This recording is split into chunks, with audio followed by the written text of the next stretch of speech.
Welcome to Open Mic America.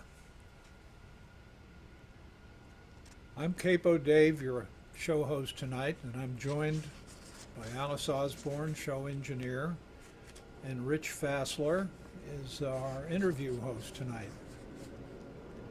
It's our mission at Open Mic America to support the local open mics. That's the whole reason for our existence, and it's our pleasure to present the more accomplished players that come to these events. These are folks from across the country, and when you go to these open mics, you're going to see some good people playing, but there are always going to be one or two people that are like the standouts. When you go to that show, that's who these people are.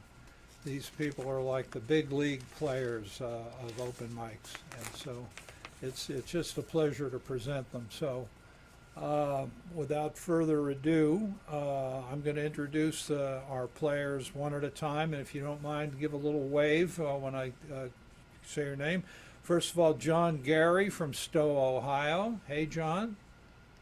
Good to see you. Grover T. Duffield from Grove, Oklahoma. There he is. Grover's looking good with that beard now. And Paul Colombino from Wakefield, Rhode Island. Good to see you, Paul. And the Hewitt Family Band from Brookhaven, Mississippi. There's some live wires down there. Charlie and Libby. Jennifer McQuaid from Auburn, Maine. Yes? Oh, terrific. Glenn Mershell from Monroe, North Carolina. Good to see you, Glenn. Kirby Heard, our good friend Kirby. She's always terrific, from High Point, North Carolina. And Bart Vogel, the duo, from West Sacramento, California. So without further ado, let's fire it up with John Gehring. It's all you now, John. Go ahead. Can you hear me? Absolutely. Okay. Hi. Thanks, Dave. Appreciate it. Because this is December and we put up our Christmas tree today, I'm going to do some songs about kids, my kids, since Christmas tends to be about the kids. So this first song that I'm going to play is a song called Unconditional Love, and it's based upon an experience I had with my eldest son when he was about a year old. He was in his room, kind of standing up in his crib, looking out the window, and I walked in the room. He did not see me immediately, and then when he did see me turn around, and this huge smile that came across his face. So usually tell people, if you don't have kids, this is what you're missing.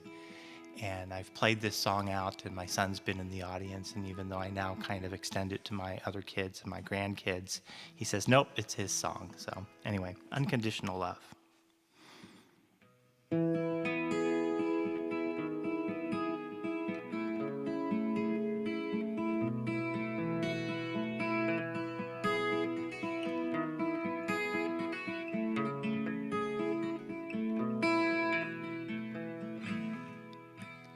Walk into your room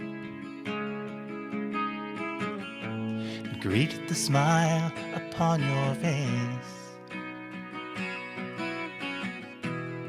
I feel a warmth within my heart, holds for you a special place.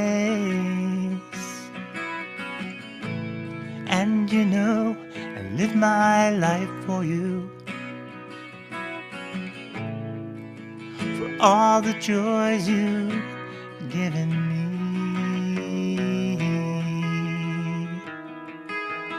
And I give straight from my heart unconditional love.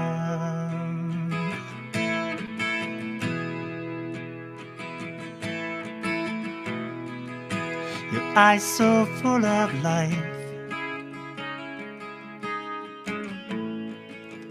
captivate my soul. So I'm a prisoner of your hugs. Well, I love my lifelong road. And you know, I live my life for you, for all the joys you've given me.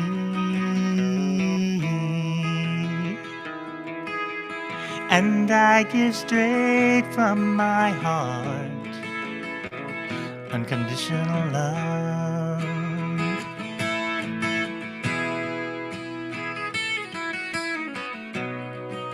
So empty were the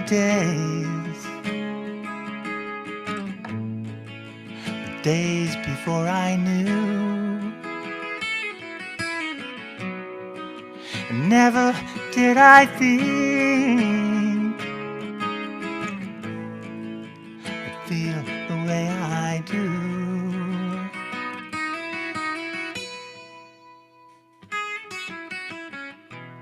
So when the pressures of my life start to get me down, a minute spent with you will turn smiles from the frowns. And you know, I'd give my life for you, for all the joys you've given me.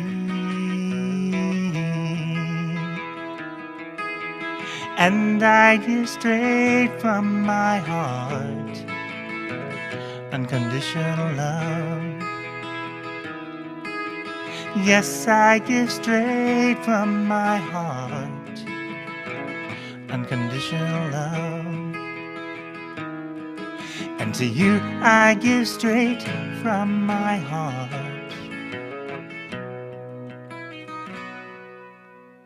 unconditional love.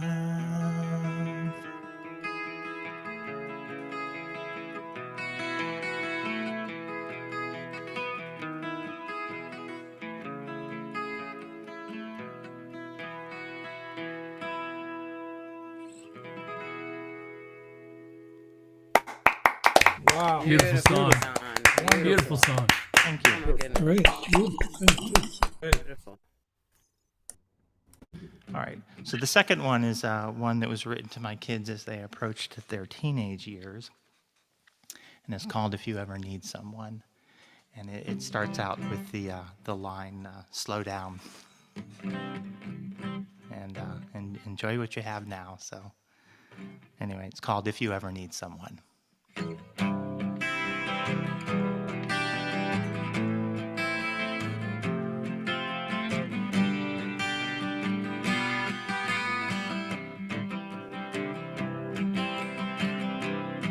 What's your rush? You got your whole life ahead. You're running before you've learned to walk.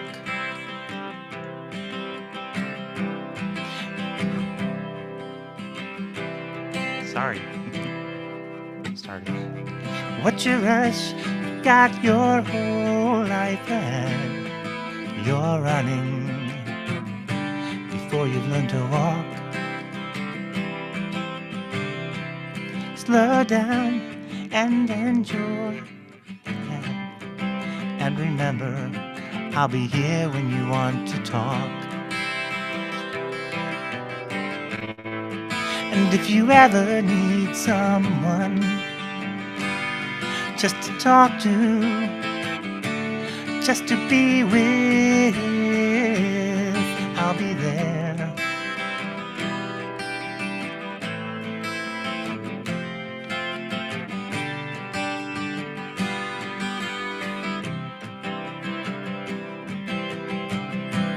Watched you grow from the day you were born, and I've loved you from the first I saw you.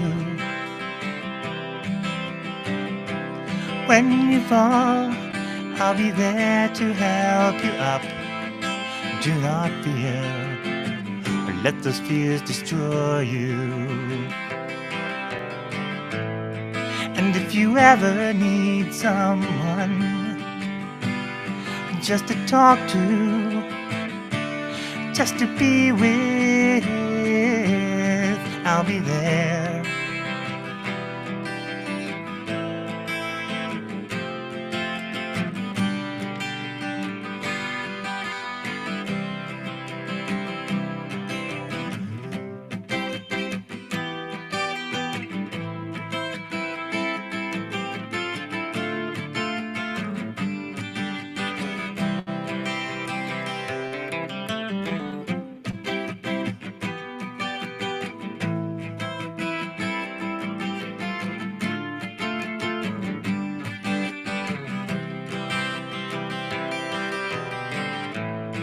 And if you ever need someone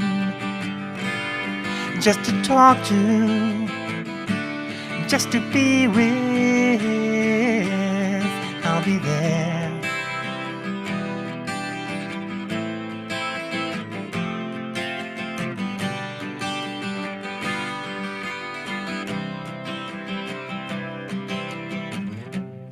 What's your rush? You got your whole life ahead. You're running before you've learned to walk. Slow down and enjoy what you have. And remember, I'll be here when you want to talk. So if you ever need someone just to talk to, just to be with, I'll be there. I'll be there.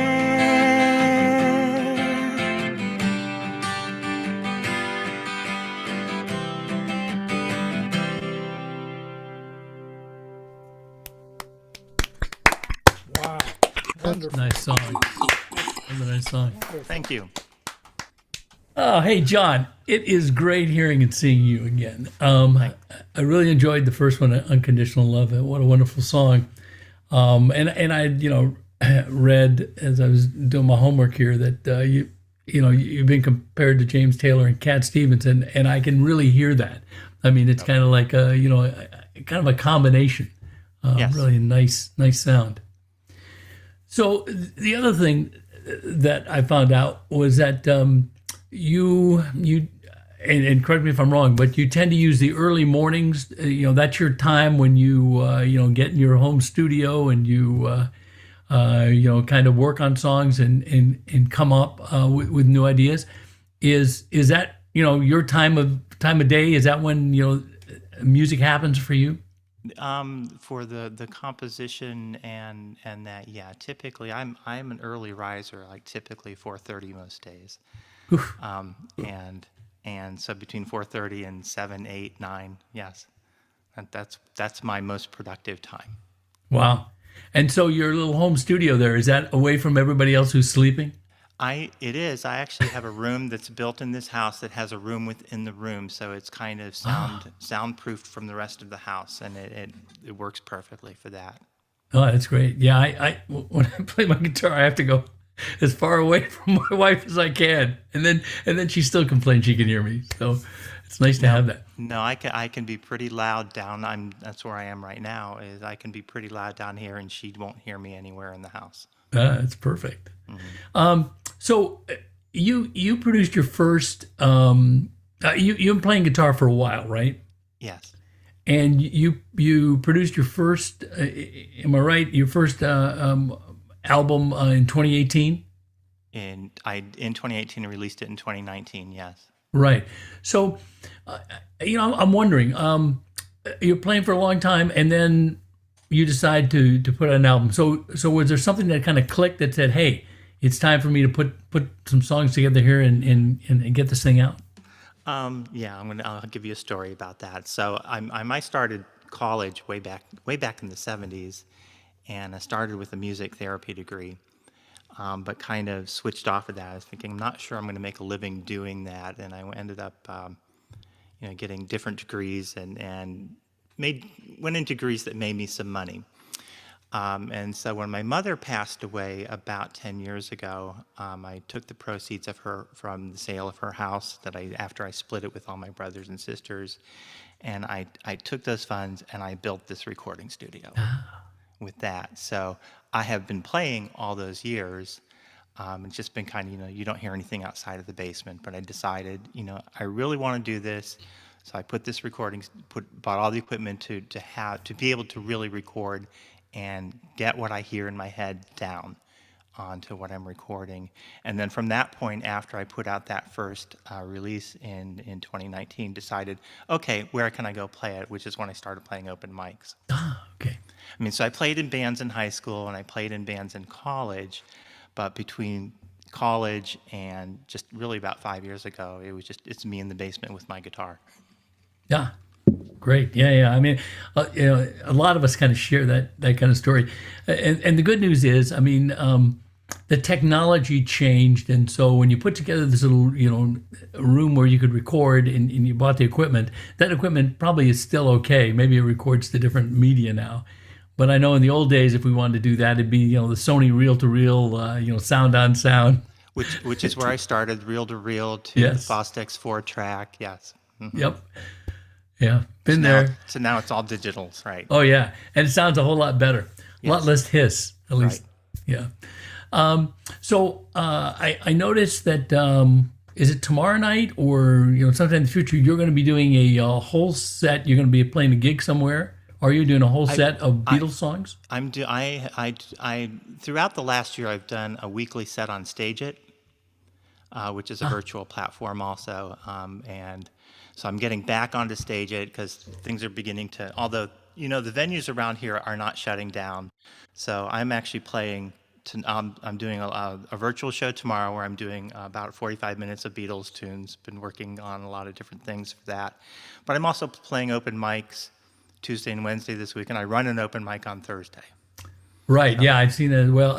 Dragonfly Winery, is that? Yes. Yeah, okay. I mean, that's great, isn't it, nowadays? I mean, Yes. you can do both. Yes. And that works. So this one with the Beatles, is this something that you plan to, continue to do? Maybe one day it'll be the Rolling Stones and the Kinks or Cat Stevens or James Taylor? Oh, I just scheduled the second one for which will be in 2 weeks. Now I'm going to be doing tracks from my first release, Vacation Days, and so I've kind of picked, that I'll probably do. I'll pick some artist and do a half hour, 45 minutes of that artist, and intersperse it with my own material. So I'll bring people in, but hopefully they'll come back and hear my stuff. Right. And I made some money on this past year, so I did start developing a following with that. But it got to the point that I wanted to go out and play the local venues and get into the local places. I get paid more money for that. Sure. To do that. So, but I like doing this online piece because I'm also, like this, I'm meeting people from all around the world. You bet. Mm-hmm.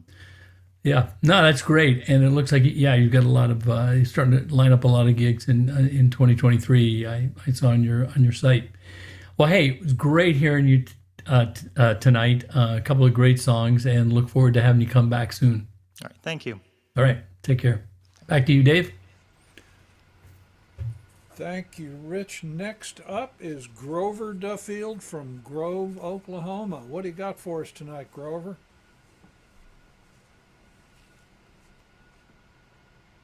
Don't hear you. Unmute myself. I'm just a little slow sometimes. I have a couple of new songs for y'all. I have my first anti-war song. And who else better to hear it from other than a disabled Marine? But first, no, I'll do it first. That way I can do my second song and make everybody happy again. Okay. I call this one The Horrors of War.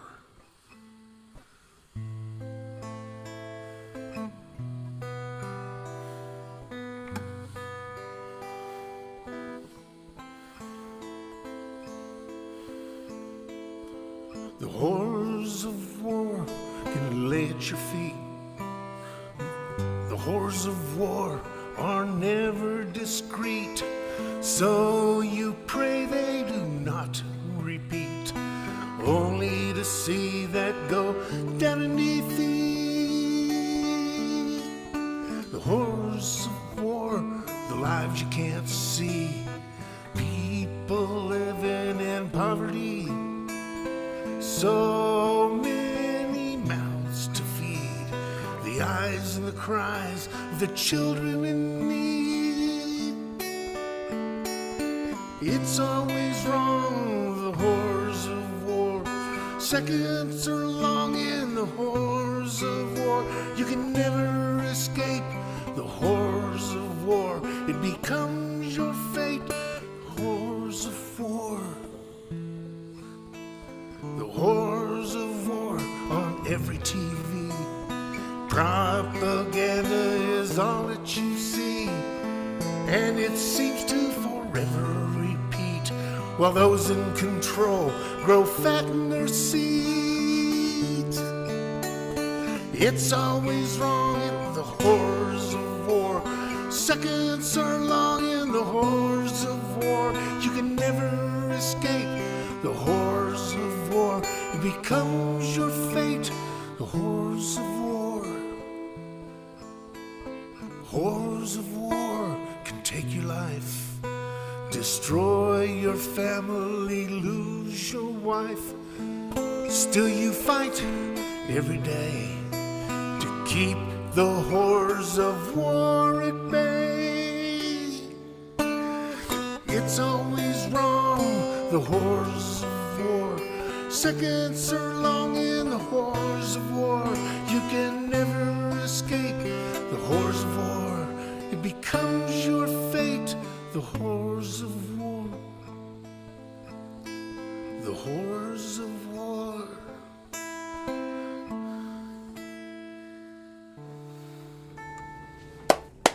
Wow. Wow. Good song, buddy. Good song. Good one. Okay, straight back down. Calm back down. Now, I actually kind of wrote this. I'll tell you right up front, I wrote it about me.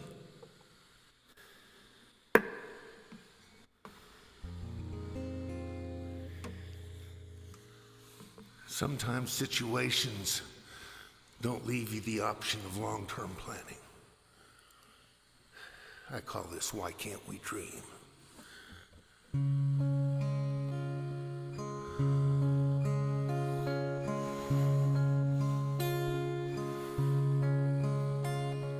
Why can't we dream? Waltz through the sky, floating together, just you and I. We started this path a long time ago, walking together, joined at the soul. So why can't we dream what stands in our way? Life is too short to live that way. Through thick and thin, no matter what, working together, this is our lot. Like a mast with a sail, pulling a ship, we follow our path, try not to slip. So why can't we dream what stands in our way? Life is too short to live that way. Time moves along, dreams may pass by, goals that we've set may prove too high. Or is it not yet our time to shine? Our day will come, it's just a matter of time. So why can't we dream what stands in our way? Life is too short to live that way. So why can't we dream, drink from life's cup? The broth of this world will fill us right up. So why can't we dream what stands in our way? Life is too short to live this way. Life is too short to live this way.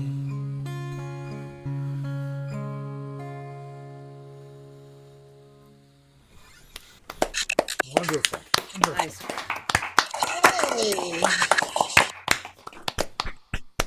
Beautiful song, Grover. Thank you very much. Hey, man, it's great seeing you again, buddy. I mean, I've seen or played, on the same show with you a number of times, and it's always a It was fun. pleasure. It is. I mean, I feel like I know you when I actually don't, but I really enjoy your music. We've spoken before shows many times. Yes. Listen, I'm kind of in awe of you too, because you've had some medical issues, some serious medical issues, where you continue to write and perform. And I'll tell you what, your voice tonight sounded, I think better than any other time I've heard it. So, your music energy is very strong. Yeah. Now, I try I've got a really question hard for you though. Someone with less than half a lung. But you sound great, man. I'm here to tell you, and everybody will agree with me tonight. You sound great. Listen, so I got a question for you though. Okay. You've posted, I think it was on your Facebook page. I could be wrong. So you said that you're a Marine and a songwriter, and if you haven't lived in the Oklahoma Panhandle, you can never understand. So what do you mean by that? All right. Oklahoma didn't become a state until 1907. Before that, it was considered the Indian nation or Indian territory, or Oklahoma Territory. There's a 3-county stretch. If you look at Oklahoma, and it looks like your right hand with this thing sticking out on the end. There's a 3-county stretch out there that was called no man's land. Even at the time Oklahoma got statehood, it finally got attached to Oklahoma. Texas didn't want it, Kansas didn't want it, Oklahoma had to take it. When my folks moved us out there, I was a teenager. And I was a high-strung teenager. And they promised me there was a girl behind every tree. I could drive the 24 miles to town and not see a tree. And we did live 24 miles from town. Mama drove school bus and parked it in the yard. And then she started picking up students at the Kansas state line. And on down to Gehring, Oklahoma. It's a very desolate place, but it's got a charm that if you can feel it, you can see it. It's got a charm of its own. It could rain 4 inches in the morning, and by 3 that afternoon, you've got sand blowing in your face. Well, There's no running water there. Our home well was 300 foot down. But anyway. So you enjoy that part of the States, and that's great. How long have you been playing guitar? Did you start playing guitar when you were very young? Yes, I did. I started on an old K. Oh, man. Until my baby brother thought it was a tightrope and took a walk across it. Okay. But I learned to play bass. And I played bass for years, and then when I went to college and changed my degree from chemical engineering to music, I thought maybe I ought to learn to play 6-string. Gotcha. And So I've always been able to play whatever instrument I wanted to play. yeah. So you've also played in a band, right? Yeah, I played in a couple. Yeah. In the late 70s and early 80s. I played in one of them hair bands. 'Cause at the time, I had a really high falsetto. And then in most of the late 90s, and I had a band called Crystal Blue. We played around Dodge City, Kansas, and Liberal, and then went to Colorado, and it was like Grover and Friends, and it was just, I had a show where everybody would come to play, and no matter wherever I played, it was it was almost like a open stage, only I had control. Gotcha. So what do you prefer? Do you prefer playing with others, or do you prefer, the solo routine? If I could sing with 3 or 4 other people that could do harmonies, I would gladly. I can sing bass. I could even sing a little tenor. I always wanted to be a sideman that sang harmonies. Yeah. That was my dream. Well, hey, man. I'm no rock and roll guitarist, but I do okay for a country boy that knows 3 chords. Yeah, yeah, you do. Listen, I get that. I mean, there's something special about 3-part harmony, and you don't have to be a superstar. It's just magical when that happens. So, have you been writing songs since you played? I mean, because you've got a lot of original tunes, some good sounding I've been writing songs. 2 years. Really? Less than. And what was the switch that you flipped? All of a sudden, you wanted to write songs. I had a coma from MRSA pneumonia for 15 days. And then after the coma and the other days in intensive care, anyway, they sent me home, and then COVID hit. And so I couldn't get the therapist and the rehabilitationists in here. And my counselor, over a video conference, suggested I contact these people, and they would teach me they could teach me to play guitar. I didn't remember that I played guitar. I didn't remember I owned a guitar. So I'm talking to this guy on a video, and he says, well, let us get a guitar out to you, and da-da-da-da. My wife says, he's got a room full of them. And I picked it up, and we started. It didn't take me long to pick it right back up. Yeah. One lesson, and I was already starting to remember. I have a whole block of memory that's still gone. I played a beautiful, no, it doesn't really matter. But Soldier Songs and Voices, I gotta have a drink. One of the things they do is they have workshops on songwriting. And I was looking for anything I could do online because it got me out of I'm in a wheelchair, I can't leave. I'm on my life has turned into whatever I can do around me. So I went to the songwriting classes, and I had written a couple of songs a long time ago, but I thought they were just flukes, drunk idiot scribblings, but they're songs, I have them. But it was like, emotionally, I was an 18-year-old, and I had all this energy to get out of me in a 63-year-old body that is so broken down, he can't even use half of it. That's where my mind had taken me to. Yeah. And I had always been a little bit poetic.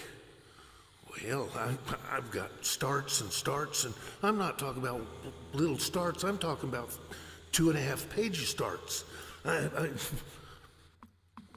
I just don't have the melodies yet. Yeah. And I just learned from everybody. a lot of the Soldier Songs and Voices deals with a lot of. I've had a workshop with Peter Rowan. I've had a workshop with Chuck Hawthorne, where I'm dealing with them one to one, not like I'm in a room of people dealing with them, and they talking to me. I'd take a song I'd start, we go there, and they work with you on it. Wow. You know, Chuck Hawthorne, he's with the Flatlanders. I didn't know these people were like who they are until. Well, I tell you what, it certainly shows. I mean, I really enjoy the song that I've heard you play, and keep it up, man. I'll I'll see you on the next open mic. Listen, Yes. great to hear you and see you again, and we look forward to having you come back. Thank you, sir. All right, take care. Yep.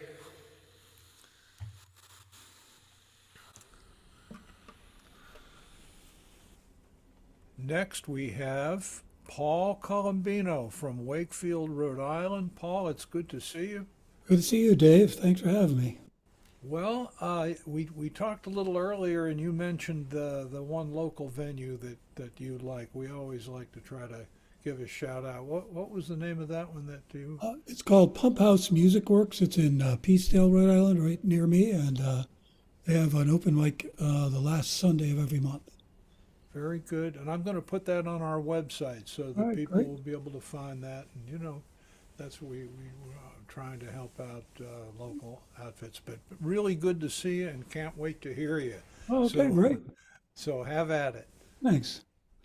This song I'm going to start with is it's based on the Pachelbel canon.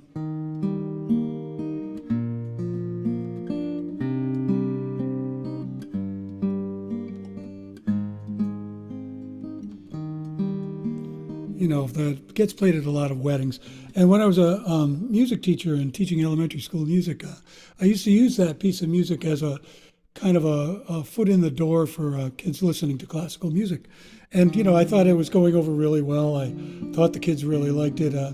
So a week after I'd done the lesson with it, one of the kids came up to me and said, Mr. Colombino, can we listen to the Taco Bell canon again this week? I said, all right, I guess I didn't quite teach that lesson as well as I thought. So anyhow, I thought about calling this song Taco Tuesdays or something like that, but I settled on Transformations to kind of bring out the transformations and the variations that are in the tune. So it's called Transformations.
Wow. Wow. Beautiful. Beautiful. Wow. Wow. Wow. This guitar is in a very different tuning, so I didn't want to spend a lot of time doing all that stuff in between songs. This one, I titled this one after something that I've been kind of saying to myself once in a while. I find myself saying it to myself a little bit more than once in a while these days. If I Only Had One Day is the title. And there's a lot of thought that could go into that feeling. If I only had one day, what would I be doing right now? I think it's a good way to kind of approach things. So that's what this tune is called, If I Only Had One Day.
Amazing, beautiful song.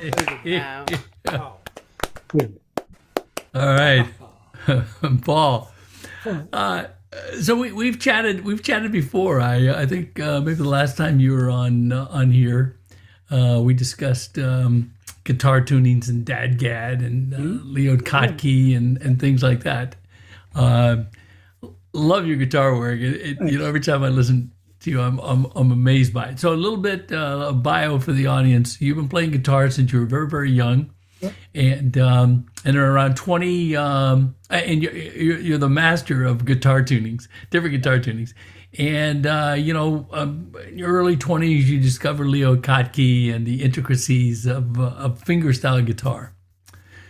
And so for anybody watching tonight, take a trip over to Paul's website and click on the video Kottke, and you'll see some very complex guitar playing, in my humble opinion.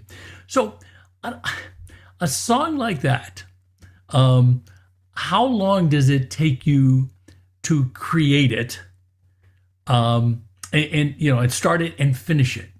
Yeah.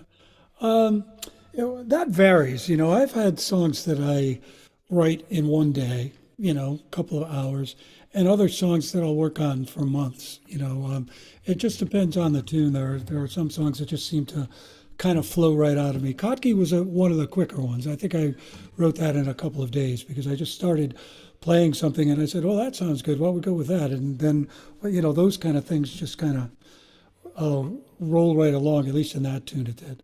But other times, I spend weeks or even months sometimes writing and rewriting and rewriting, and so it really varies with the song. Yeah, that's amazing to me because it is so complex because you're writing the rhythm, the bass, and the lead. I mean, then you're writing, but you're creating it, it sounds so great. So now so you create the song, let's say a couple of days, or whatever, and then let's say you don't play it at a gig for a month or something. I mean, what does it take to refresh, to play a song like that? Yeah, there are some songs that I play all the time, and other ones that I just don't play for a while. And I've forgotten some of my songs from a long time ago. And sometimes it's pretty easy. Sometimes it'll just come right back to me.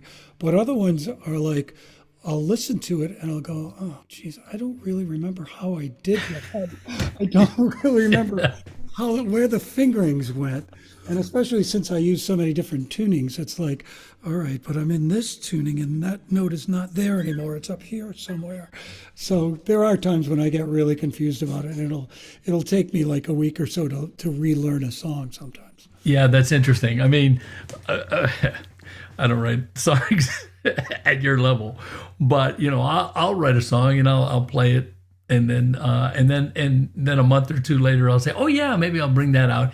And if I have not written down on my little sheet, right, just where the capo was and how I did a certain little run of notes, I mean, it's like, how did I do that? How do I make that sound again? Well, one of the things that I do now is that when I'm writing, a lot of times I'll do as a sketch pad, I'll use my iPhone and take a video. Then I see what I'm doing. I see where my fingers are going, and it's like, oh, okay. If I forget, it's like, okay, now I know how that goes. Now I know how to do that. So that that's really helpful to me with my limited memory bank that I have left over here. No. I mean, that's a great tip. I'm going to make sure I do that too, because you're right. I mean, if you can see it. Yeah. And see what fret you're on and watch your fingers go, then it kind of like pops back in. Well, that's how I learned guitar anyway, was by watching other people play. So it was like, okay, yeah, I know how to learn this. Yeah. Interesting. So I was watching your video, It's Not the Heat, online. And so as I was listening to it, I started to hum along with it. It's kind of a catchy tune, in my humble opinion. And then there's certain parts that repeat, and my mind is kind of throwing in words, right? Because I know what the title is. I'm trying to figure out, okay, so where does the title fit into the into the tune, right? So and of course I was probably wrong, but that's okay. So when you create your instrumentals, are you also kind of creating lyrics or partial lyrics as well? Sometimes. As a matter of fact, that last tune that I played, that was a lyric I kind of heard in that. If I only had one day, but I can't sing it in that key. I would have to. It was close enough. I know what you meant. And other times the titles don't have anything to do with the song. They have to do with the feeling that that the song is expressing. There are a lot of tunes that I write that are about things that I'm feeling, and so often that's where the title will come from, rather than just from the rhythm or the melody of the words of the song. Rather, the title will come from, or what's that feeling about, And sometimes they're from experiences as well. Sometimes they're from just, oh, I saw something interesting at the beach today and happened to be writing a song at the same time. So I think I'll title it after that interesting thing I saw. Yeah. I mean, for some of us, for me, writing the lyrics are the toughest part. I get, you can get this little a snippet of a tune, a melody, and build the song around that. And I'm thinking that maybe I should learn how to play guitar like you, because that way I wouldn't have to worry about writing the lyrics. Yeah, I think maybe that's my excuse too. Maybe that's why I do a lot of lyrical songs, because I can't think of anything to rhyme with June or. Yeah, right. You don't have to if there's no words. Yeah, that's right. Well, now though you can get online. They have rhyming dictionaries. Oh yeah, absolutely. Yeah. It really, really, it speeds things up. So just a final question. So how many songs typically do you write, let's say, in a month? That changes a lot too. I would say, like, since my last CD about 2 years ago, I think I've written about another 12 songs. So I'm thinking I really write one that I keep at least anyway, maybe every couple of months, Yeah.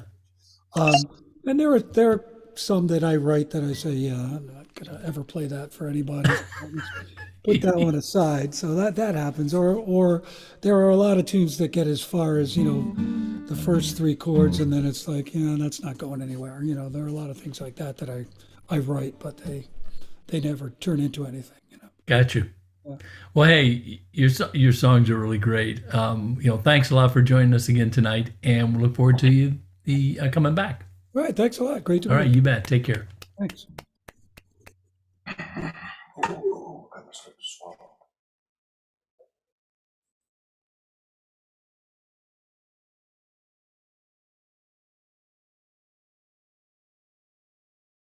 Well, that was wonderful, Paul. Next up, we have the Hewitt Family Band from Brookhaven, Mississippi. Charlie and Libby, take it away. He was, Paul was playing so beautifully, I swear to God, I wish I could play. I'll never get anywhere near that. But I know there's a lot of people that play instrumentals like that are kind of playing stoically. It looked like his face was feeling every note that he played, his expressions and stuff. It just drew you into the music even more. Kind of like John started off thinking about his kids. I get up early in the morning and get most of my ideas. And we went from singing about the kids to Horrors of War. Horrors. Huh? It was horrors. No, it was Horrors of War. You sure it wasn't Horrors of War? Okay, doesn't matter. Anyway. So I had a man crush on John Prine for forever. And soon after he died, I wrote a song called John Prine, We Miss You Already. And then later on, after the COVID thing hit big, I wrote one called The World's All Gone to Hell Since John Prine Died. And I let it kind of lay there. And I write with a guy from Macomb sometime, Mississippi, about 20 miles down the road. And he sent me some of these lyrics to get me started. The John Prine Blues. And that's what this is called, John Prine Blues. 2, 3, 4. John Prine was a postman. He was in the army too. Then he started writing songs about me and you. I got the angel from Montgomery. Where are you, John Prine Blues? He was born in this Illinois, Chicago Old Town School, where he learned to play the guitar. He was the epitome of cool. I got the Mexican home, where you John Prine blues. His sound was Americana. Roger Ebert loved his songs. Christopherson came to hear him. He signed a record deal before too long. I got the Christmas in Prison, where you John Prine blues. And came his first album back in 1971. All about his illegal smile and a soldier with a hole in his arm. I got the Tree of Forgiveness, where you John Prine blues. He wrote Mideastern Mind Trips, that's what Bob Dylan had said. He hooked up with Steve Goodman, they were tripping everybody's heads. I got the When I Get to Heaven, where you John Prine blues. Lucinda Williams, Emmylou Harris, Bonnie Raitt loved your soul. The Mark Twain of songwriting is what he is often called. I got the Unwed Fathers, where you John Prine blues. Heard on the 6 o'clock news, he's in paradise before he died. Gathered around Lake Marie and had a long goodbye cry. I got the Tree of Forgiveness, where you John Prine blues. I got the Hello in There, where you John Prine blues. I got the Spanish Pipe Dreams, where you John Prine blues.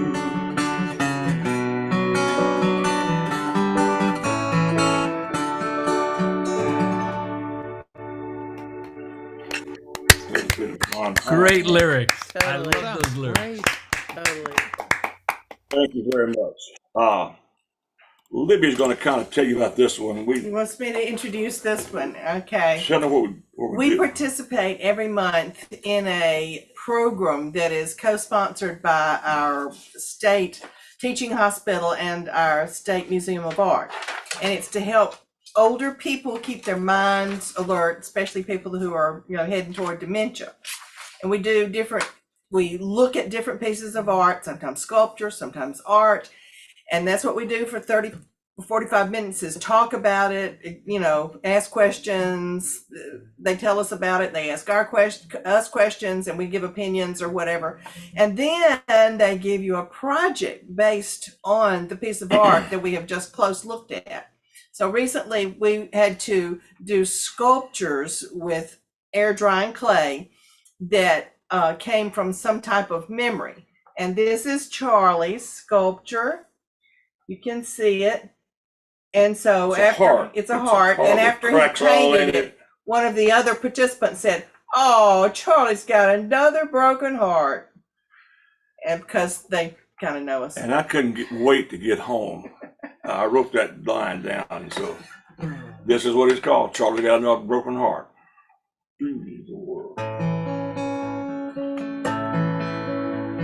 Charlie's got another broken heart. Charlie's got another broken heart.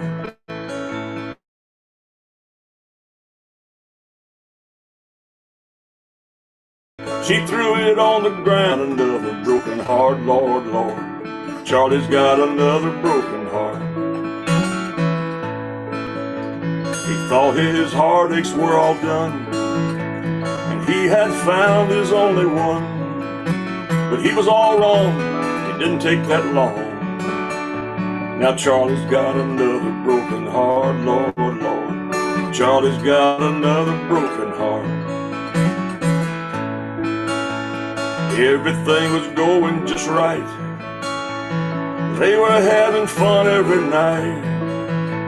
And just about the time he drank that third glass of wine, yeah, Charlie's got another broken heart, Lord, Lord. Charlie's got another broken heart. It's the same old thing time and again. Looks like he's never gonna win. Oh, she threw it down and broke it into tiny little pieces. Now Charlie's got a broken heart again, Lord, Lord. Charlie's got a broken heart again. Broken heart, broken spirit. He'll never be the same again. Oh, put it all together, he's never gonna win. And Charlie's got a broken heart again. He hopes sometime there'll come a day love will finally come his way. He'll find a little girl, she'll be his whole wide world. No more broken hearts for Charlie anymore, Lord, Lord.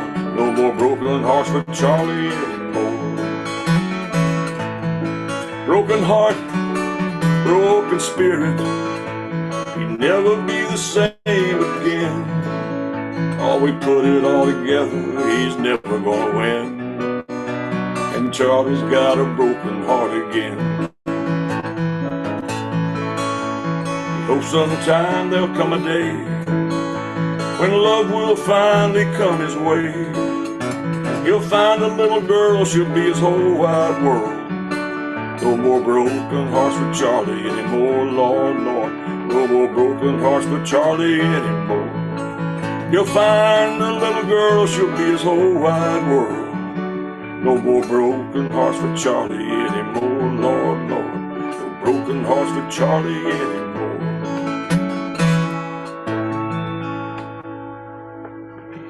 No more broken hearts.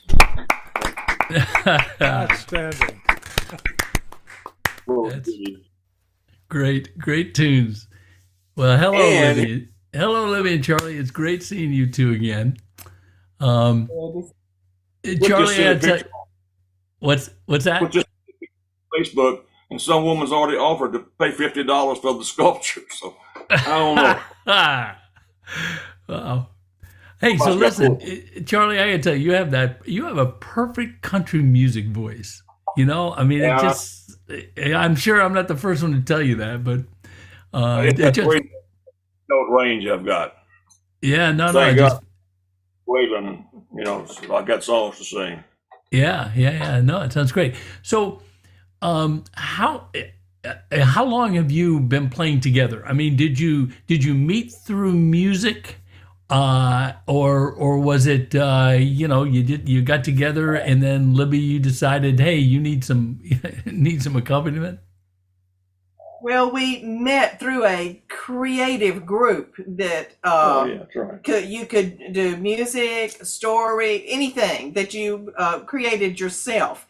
And so I went through several months of watching him and some woman and him and some other woman. And, it took about 6 months for my number to come up, and then I had to be married to him for 10 years before he let me sing with him. Are you serious? Not true. I'm not singing anywhere, hardly. I mean, somebody called and asked to sing to somewhere, and we got with a guy that I used to play with, and McQuaid, bass player, and we started this little Hewitt Family band. Yeah. And So we've been doing this about 7 or 8 years. Yeah. And so, I'm always in awe of husband and wife musical teams, because you've got the attraction, of course, without music, and then when you bring music into it and you start singing some harmony, I mean, it's kind of like a double magnetic force, that brings you a little closer. I mean, that's how it seems to me. Well, sometimes it does. We tend to have creative differences. So one night we had a practice with our full band, and had a new person who was here for the first time practicing with us. And when we were through, he said, "Now I remember why I don't belong to a band." Well, and it is tough. I mean, it is tough being in a band. It's almost like another marriage, isn't it? Because everybody's got to say and. Well, one time in Hattiesburg years ago, we had to fire the drummer, and that was worse than any divorce I went through. I mean, it was just awful. Oh. It was awful. Yeah. So I was going to ask you, so where do where do the new songs pop up in your head? But I mean, we just saw where one song came from. Well, that way, I'll be sitting here in the mornings and looking through for songs for us to sing. Like we sing a lot of churches now. In fact, we sang in church this morning and looking for some of those not hillbilly, but gospel songs. Sure. We sang a song called "I Can't Even Walk Without Holding His Hand," which I love. I found on YouTube. And just anything. Yeah, his mind is always working. I have to be very careful what I say as I walk through the house. One day I was to the garden and I said, I'm going to go cut my herbs and whatever, and I'll be back in a little bit. I came home, and there was a song. She is an herb garden. Yeah. And the one time she came in, she said, I'm going over here, but I know Mary's not going to be there. And I said, where's Mary? Well, Mary's gone to Montana. Well, there you go. Have a song. That's all it. So you got to be really careful what you say around this guy. Well, an idea, a good idea. See, to me, that's the hardest part of writing a song is getting a good idea, or a decent idea. Right. That's the hardest part for me, at least. And, No, I agree.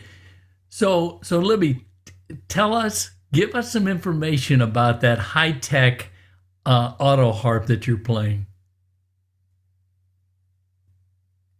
Okay, it is an electronic auto harp, if you can see it.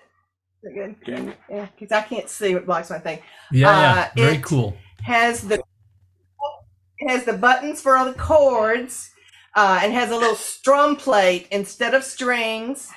And my problem is that I've always played piano all my life, and the buttons are set up in the circle of fifths instead of being chronological. So my brain and eyes have a little trouble with that sometimes. I expect A to be followed by B flat, not E. So that's funny. there's a learning curve, yeah. But it has different sounds, different bells and whistles that I have not mastered. But I love it, and it does add to our music. It gives a good bass with that kind of little organ sound, and then kind of bells sometimes, whatever. So. Yeah, no, I agree. It really adds. Lushness isn't the right word, but it adds some dimension to the sound. Yeah. And it's just almost like a bass. It gives you something. I don't know. I can't explain it. And theoretically, if I'm going to be performing by myself, I can do this. But at this point in my life, I have more trouble seeing the words and looking at the chord and pressing it and looking at the machine and then looking back at the page, and I get lost. So I can either play it or I can sing. Yeah. It doesn't matter to me which one you want me to do. Only do one at a time. Yeah, I joined the club. Remembering the words and finding where to put your hand on the neck of the guitar. For me, anyway.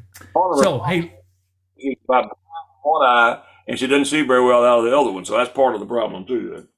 Yeah, I see. The notes in the thing. Well, I tell you, you guys sound great together. I always enjoy hearing you. And look forward to having you come on back to the show real soon. Thanks for coming. Thank you. We look forward to it. Yeah, we look forward. We enjoy it very much.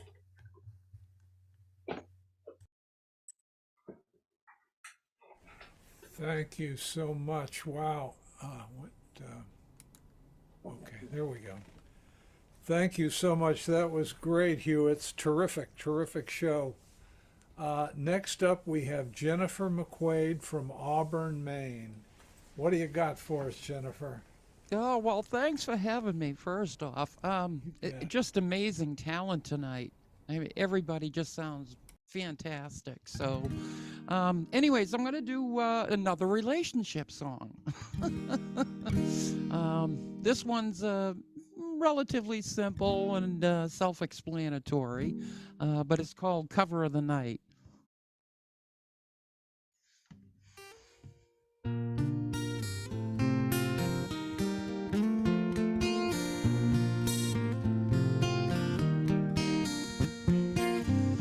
I've been waiting for inspiration.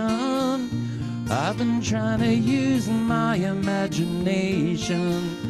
Find myself always contemplating to find the words with no hesitation.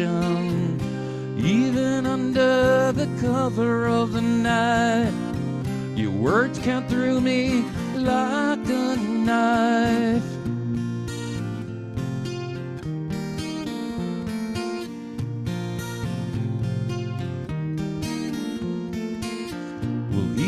Go once again, round and round until the bitter end. In the heat of the moment, we might say words that hurt us in so many ways. Should we go on to forget the past? We both know this love won't last.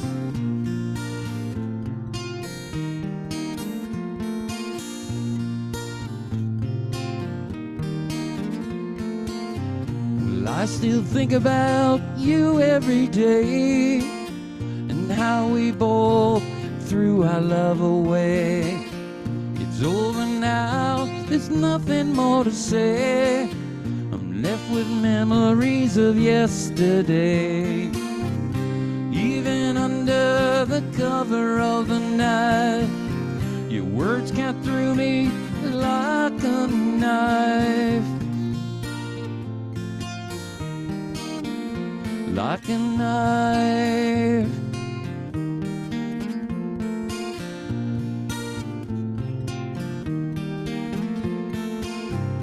Should we go on, forget the past?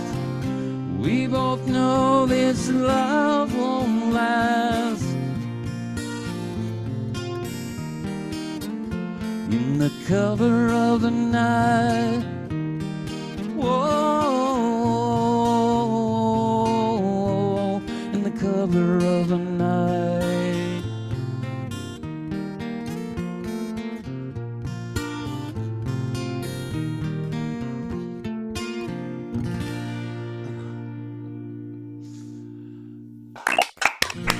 Oh, beautiful song. Thank you so much. So beautiful. Thank you so much. Well, it is getting close to the Christmas time here, so I'm going to sneak in a Christmas song here. This particular song, I started off, I drive a truck to support my musical habit here, so, but I have driven cross country quite a few times, and I just remember trying to get home for Christmas, and that's kind of where this song came from, but I was trying to put some generalizations in there as well. But anyways, it's called Wind and Snow.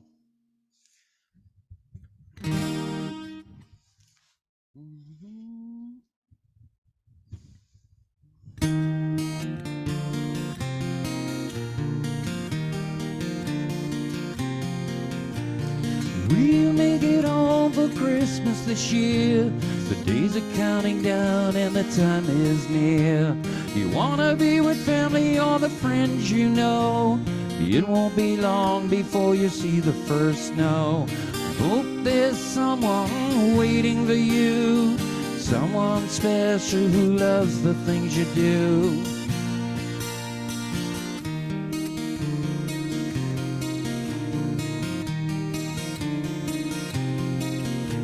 So if you're heading down a long highway, I hope the traffic won't cause a delay.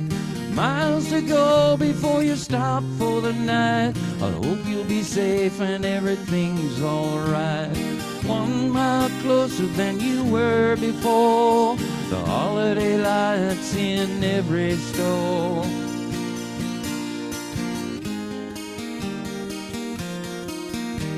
It's Christmas time once again. I need to be with you. you. I'll be driving through the wind and the snow. Maybe I'll see you soon.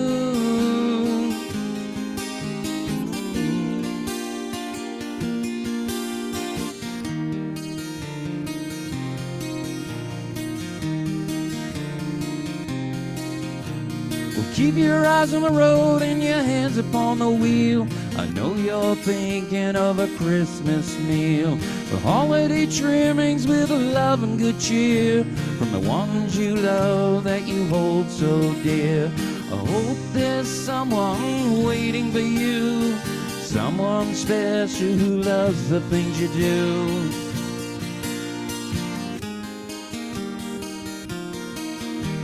It's Christmas time once again. I need to be with you.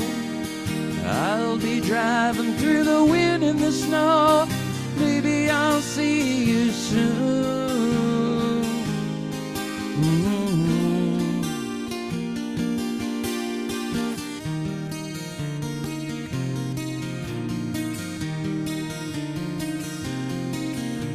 The stockings are hung over the fireplace. There's presents under the tree and there's no more space.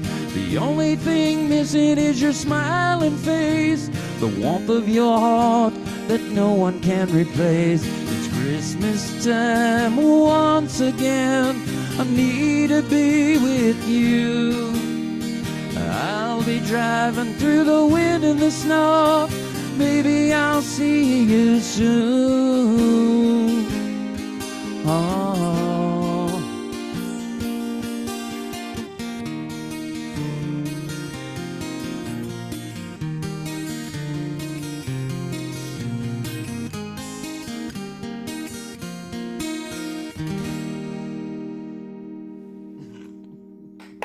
Beautiful, beautiful, wonderful. Pretty. Oh, excellent. Oh my. Nice. Very nice. Thank Okay, you. Jennifer. So good to see you on here tonight. So you've been a singer-songwriter for many years. Been reading a little about you here. And you're performing on the streets of Somerville and Cambridge, Mass. And you've been with several local bands and such. That is such a great sounding 12-string guitar. Thanks. There's a story behind it. I'm not sure how much you know about the story, but this was actually crushed about 22 years ago Ouch. by a bunch of power amps. They just all came crashing down. We were just jamming away, and everything came down. It just crushed it. It crushed my heart. And but I held on to it for well over 20 years, and I found a luthier up here in Maine, and he said he could restore it and bring it back to life. And he didn't want to let it go. When it was, he didn't want to give it back to me. It's like, it sounds too good, you know.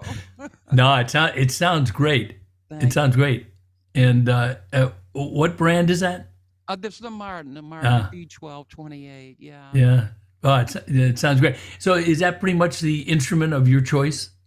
Well, yeah. I mean, I do play bass a lot. I can do a little bit of keyboards, little drums here and there.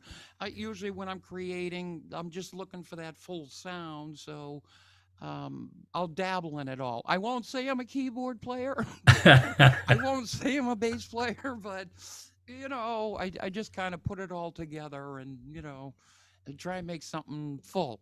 Gotcha. No, I understand. Yeah. I mean, when it comes to kind of producing your songs, you know, adding a little bass, adding a little keyboard, Right. you know, you can do enough, right? I mean, Right, yeah. right. I can do enough to get by, you know. So how long have you been writing music? Oh God, I mean, going back to probably 9th grade. Okay. You know, I mean, going that far back, yeah. Because it was easier actually to make up songs rather than learn cover tunes. At least initially, you know, you just started making something up and say, hey, Sure. that sounds pretty good. But after I, you know, learned it a little bit more, then I wanted to do the cover tunes. So I spent a lot of time learning hundreds of cover tunes, which I still love performing today, but Yeah, no. So do you ever revisit some of those songs that you wrote? I try not to. I try and write them and forget about them. But that's hard to do because I have a few friends and they're like, "Can you just play that song?" I'm like, "Oh my God, that's 40 years old."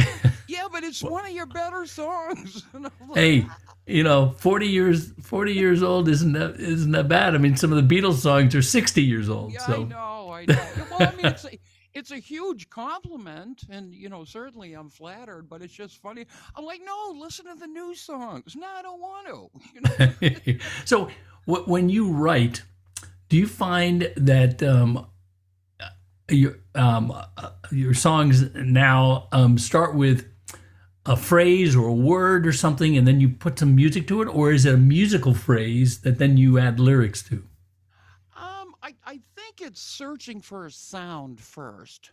I search for a sound, and I drive people crazy because, like Paul, I never know what the heck I'm doing half the times, because I usually play a step down, then I throw a capo on it, then I'll drop an E, and so I never know what key I'm in. But you're looking for a different sound, you're trying not to make all the songs sound similar. So that's the first thing you look for, I look for that on the sound. Then once I get the sound, then I'll look for the phrase, put that phrase together and then just kind of work the song in, that way. Yeah, I mean that is tough, isn't it? When you write, you continue to write songs, making sure they don't all sound the same, right? I mean that's a key. And recently, I started collaborating with a lot of other songwriters, which is great because I never would have even thought of putting words to their music. And all of a sudden that's what I'm doing now. So I'm writing with people from all over the world, and it's just it's beautiful, Yeah. The best part is I don't have to play. Yeah, give me some music. I mean, that is one of the silver linings of the pandemic, isn't it? That it allows us to collaborate with people from all over the world. It's amazing. I'm still just dumbfounded by the whole thing, but yeah, it's a good thing, sure. So I mean, you're collaborating with people, but and when you, I mean, do you play out live? And when you play out live, do you? And you played in bands before, so do you miss, if you're doing a solo act? Do you miss the support and the fullness of a whole band behind you, or are you really into doing the solo thing? I absolutely, like the full band, like we were talking about earlier, the harmonies. If I hear beautiful harmonies and somebody starts harmonizing, I mean, I'm just in cloud nine at that point. Gotcha. But I do love a band. I love a good band. What I can say about that is the logistics are harder, and you're dealing with 4 different personalities. So that being said, if you find the right people, it would be great. It would be wonderful. But it's so much easier for me to just go out with my guitar and just go, because I know I'm going to show up, I'm going to do what I do and get back. But what would I prefer? I'd prefer that band. Yeah. Right. I mean, that is so true, because it's 2 different worlds, isn't it? When you're doing solo, if you feel at that moment you want to change the ending, to something else, you do it. No one knows. It sounds great, right? Right. But when you're in a band, I mean, you can try that, but then it sounds really, really crappy. You'll get some in my dirty humble opinion. looks. Yeah. So, I hear you. I mean, for me too, it's the harmony. You get 3 people together singing harmony, and it just raises things up to a different level. I had a hard time. We used to do Dust in the Wind, and I teamed up with this other great guitar player. And oh my God, the harmony. Every time he jumped in with that harmony, I almost lost it. I just couldn't remember what the hell I was playing on the guitar. 'Cause I was so mesmerized by the harmony, you know? Yeah. It's such a beautiful thing. It's like a third instrument, you know? No, it is. Well, listen, hey, Jennifer, it was great hearing you and seeing you tonight, and we hope you come back. Thanks again. Thank you. Thank you for having me. Appreciate it. Thanks so much, Jennifer.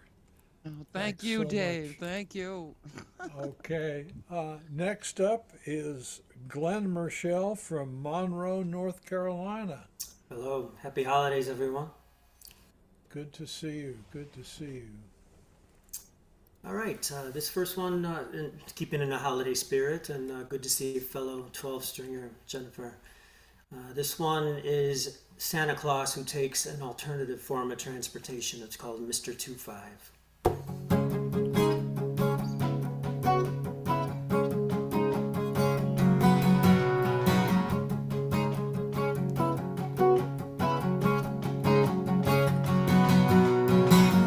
Christmas Eve once again, here with my music-only friend. Outside the air is cold and black. I'm waiting for his arrival, for his attack.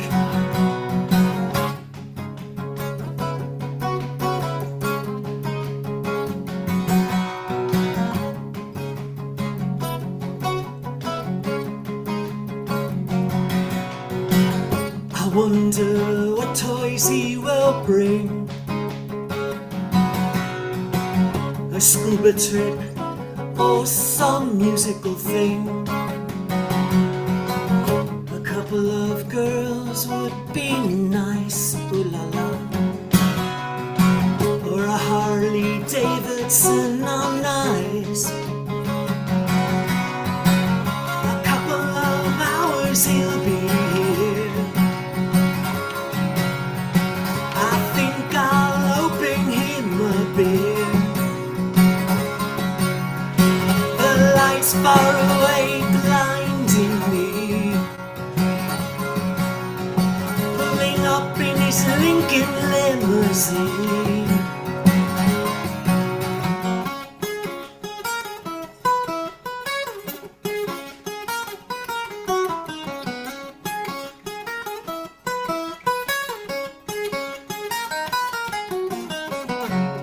What I really want, better world you see.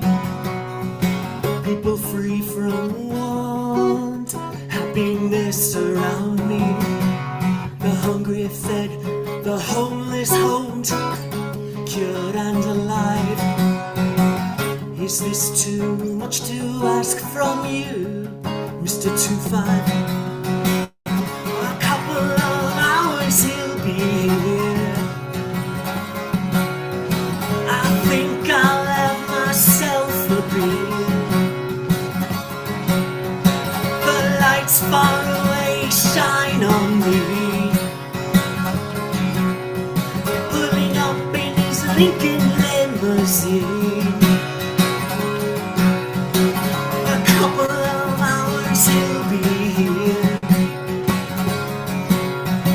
I think I'll open him a beer. The lights far away blinding me. Pulling up in his Lincoln limousine.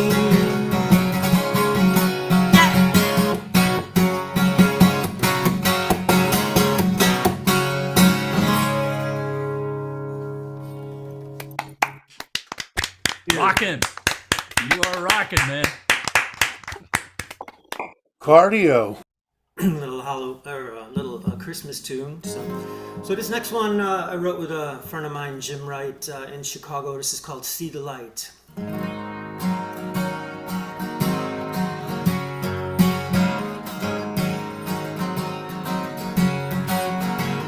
The sun is the source of our life. No, there's more, much, much more.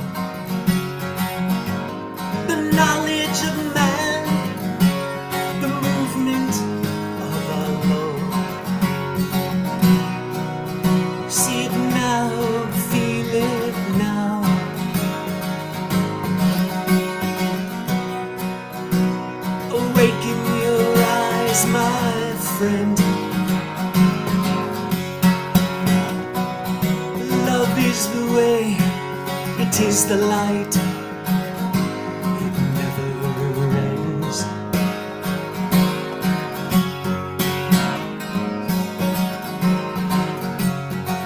Find the source, the simple sign, the children's dream, the nursery rhyme.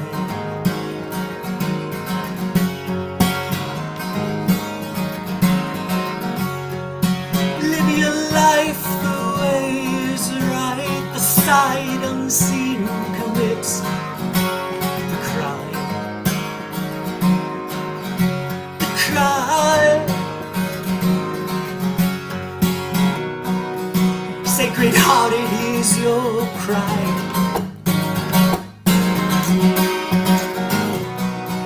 At the dawn of sooner time, love is the way, it is the light. It always shines, always shines.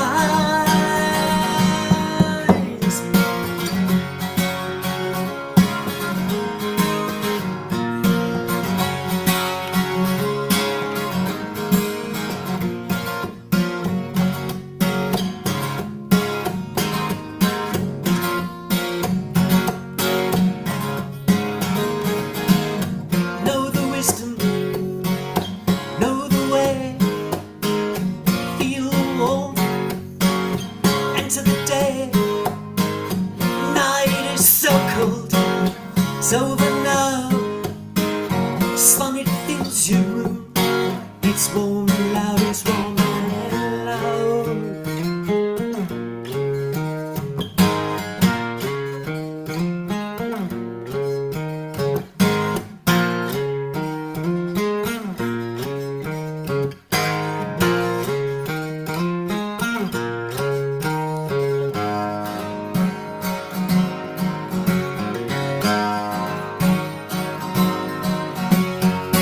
Let the music fill your head. Thoughts of evil soon forget.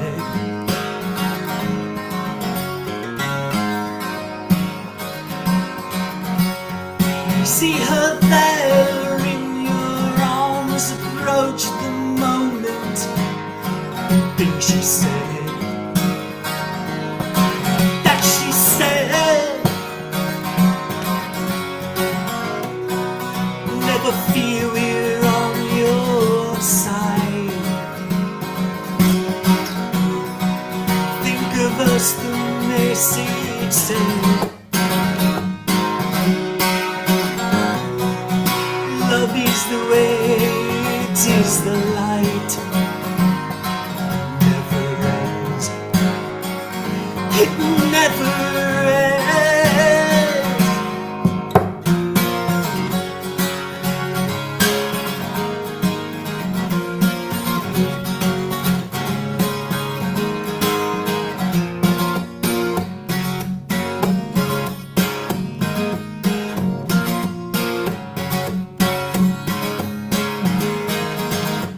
Know the wisdom, know the way, feel the warmth, enter the day. The night is so cold, it's over now. Sun, it fills your room, it's warm and loud, it's warm and loud.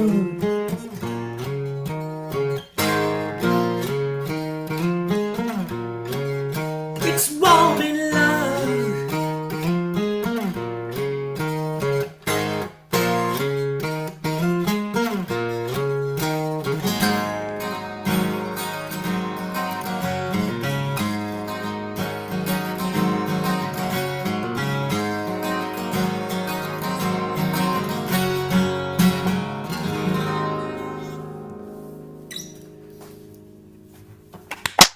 Nice.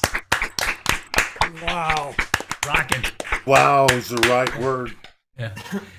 Hey, Glenn. All right. Really rocking it tonight. So I'm going to ask you, oops, you're mute. Oh, we're all muted here. Hold on. No, are you muted? I don't think so. Okay, I can hear you now. Nope. Can you hear me? Okay, cool. Yes. So, you're really rocking. And I'm going to ask you now. So that 12-string guitar. So Yes. what brand is that? This is a guild. It's from Rhode Island, just like Paul. So good job too. And the acts were great tonight. It's Yeah. awesome. It's on. Listen, that is, I play a 12-string guitar too.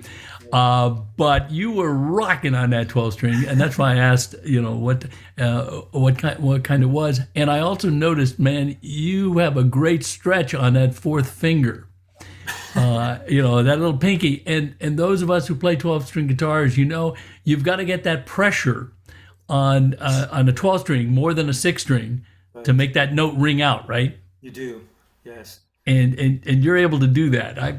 Well, funny, I guess I better did work break out. this finger in basketball, but it's a 12-string has limitations, but I've been working with them since the 1980s, so make it my main instrument really. Yeah.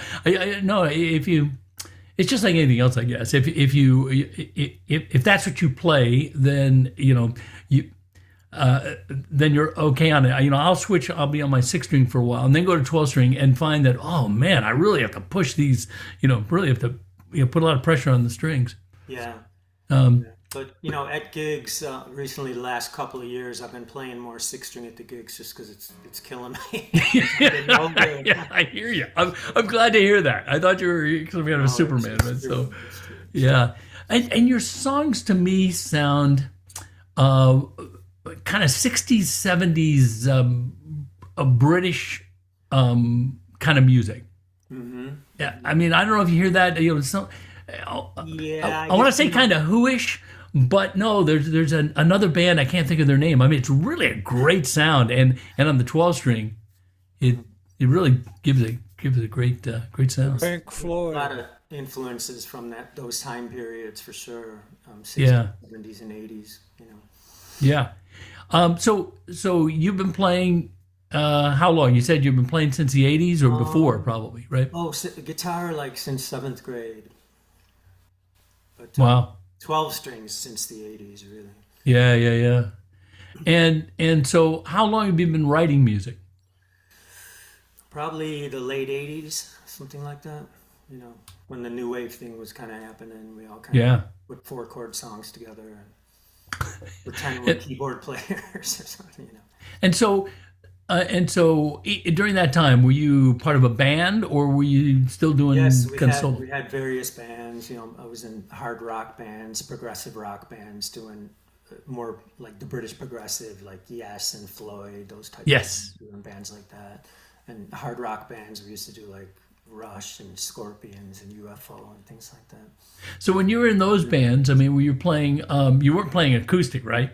No, electric, guitar and bass. Yeah. Mm-hmm. Yeah, but now, now you're mostly acoustic? Yes, yeah. Most of my shows are acoustic. Once in a while I'll bring my Strat with and things like that. But most of the places they're smaller and they don't want a full setup, and they just want somebody strumming on acoustic. Yeah, no, that is to true. do that, so. You ever sitting in your room and you see it sitting over there and you plug it in, you get a little amp out there, maybe a distortion pedal, I don't know, just saying, and kind of rock out. Yes, but I hold back sometimes. I forget about that. Because that's my family. They're upstairs. Oh yeah, the good old. Yeah, the good old days. So, have you done any recordings? Yes, I have 3 albums online, and YouTube and Spotify and Apple and all that. Just original music. So. Great, and you're playing. I'm sorry, what? Kind of like Paul, I have some classical influences, so there's some guitar solo kind of stuff. Ah, okay, great. And so you're currently you're playing out live as well as virtual open mics? Yes, yeah. In the Charlotte, North Carolina, or in Monroe. It's a town south of Charlotte. And Kirby Heard is part of our songwriting group. We'll hear her next. Can't wait to hear her. We're called the Southern Songwriters Association. So, even though I'm a Yankee, but I'm still in it. Yeah, I noticed you. Yeah, you're from Chicago, right? Is Yes, that correct? Chicago. Yeah. Well, great music up there too, but a lot of great music coming. It comes out of the South as well. Yes. All right. Well, listen, great sound and great rhythm. Really a pleasure having you on tonight's show, and hope you come back soon. Thank you. Great evening, everyone. Happy holidays and God bless. So.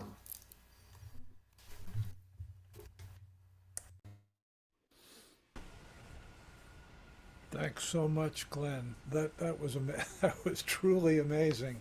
Your songs take me back to a smoked up dorm room and listening to Pink Floyd for the first time. It really You can arrange that later. It really has that maybe kind of a later iteration of Pink Floyd. Kind of beautiful stuff. Anyway, next is our good friend Kirby Heard. Can't wait to hear what you got for us, Kirby. Where are you? Let me tell Zoom I can unmute myself. Thank you, sir.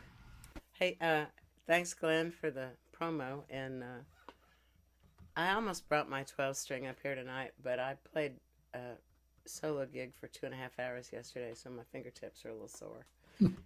And I would really embarrass myself after the last two. So anyway, this first song I'm going to do, a friend of mine and I who, we kind of collaborate a little bit, not really in a co-writing sense, but more in a feedback, help me make this better kind of sense. Anyway, we challenged each other to write a happy road song that has a hookable chorus. So that was my assignment. I don't know that I succeeded, and I actually... it's not exactly in the trash pile. I'll pull it out if I need to do a 2.5-hour gig, and I need some more songs. Anyway, it reminds me of my mom's hometown, which is probably still a population of about 4,000 people. And I call it Take to the Road, and I'm going to take these off. Hang on.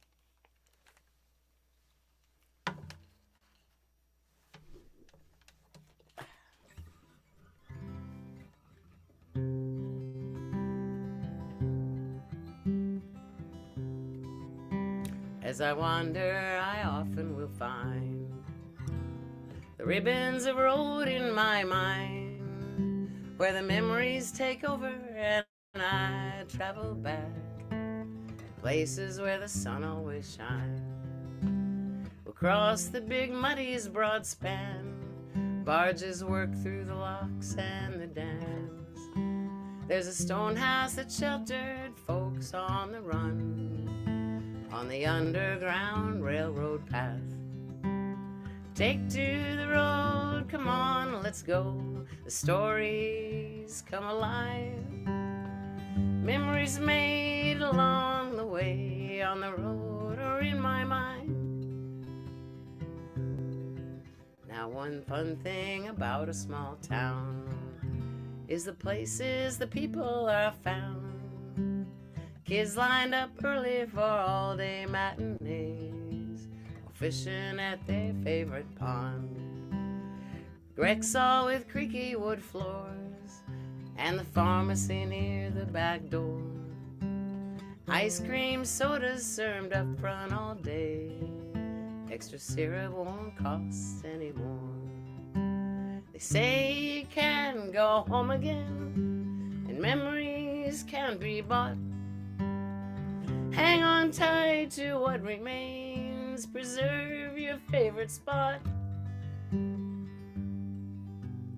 Looking for landmarks I know, slowly wandering down country roads. The fields and the farms have become neighborhoods, little boxes all in a row. Uptown still isn't what I recall, and the buildings don't seem quite as tall. Around every corner in our younger days, an adventure awaited us all. Take to the road, come on, let's go. The stories come alive. Memories made along the way, forever in my mind. memories made along the way, on the road or in my mind.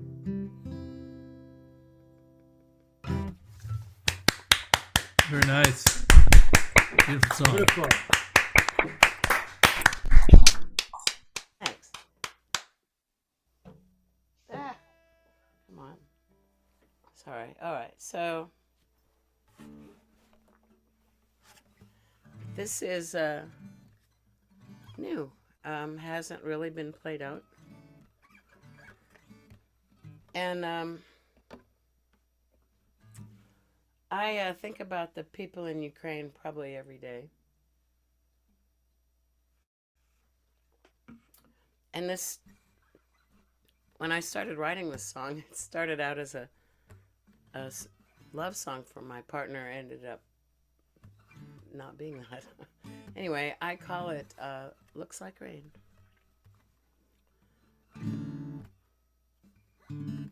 Okay.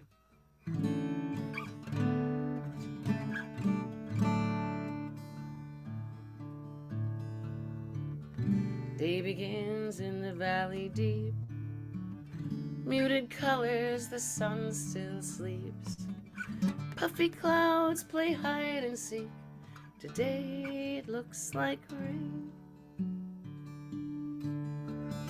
Hills of the world knock at our door, we don't answer, whatever for. War of words with words of war, still it looks like rain.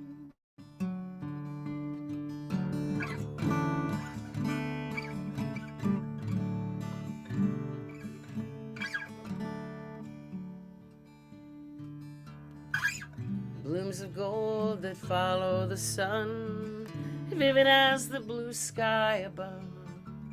Seeds of peace sowing seeds of love, waiting for the rain. Dangerous gusty winds of change, scarring the land with bloody stains. Gallant yellow giants remain as rockets fall like rain.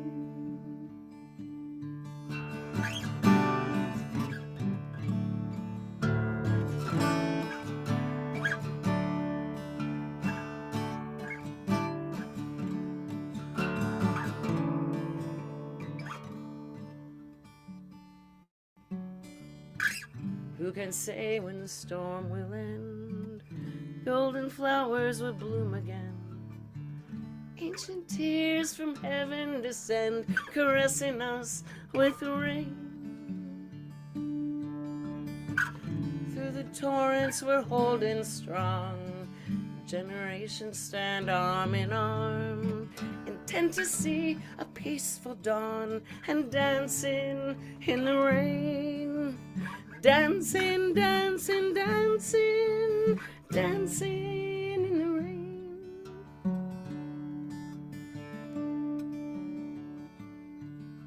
Today, it looks like rain.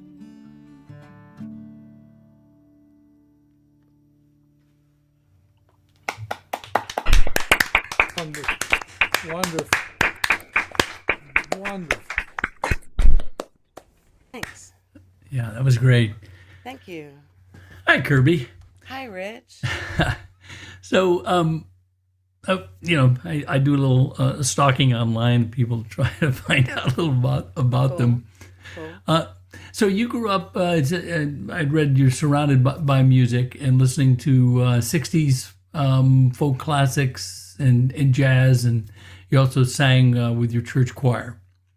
So you started. Your first instrument was piano, Yes. and then you moved on to flute Yes. and guitar. Is that correct? That's correct. You Right. did good homework. Well, thank you. So, do you still play those other instruments, or are you I- primarily now just on guitar? You know, I wish I could play the piano again Don't we or all? better. I kind of go there sometimes when I'm really stuck on a song, and I have a keyboard back here, but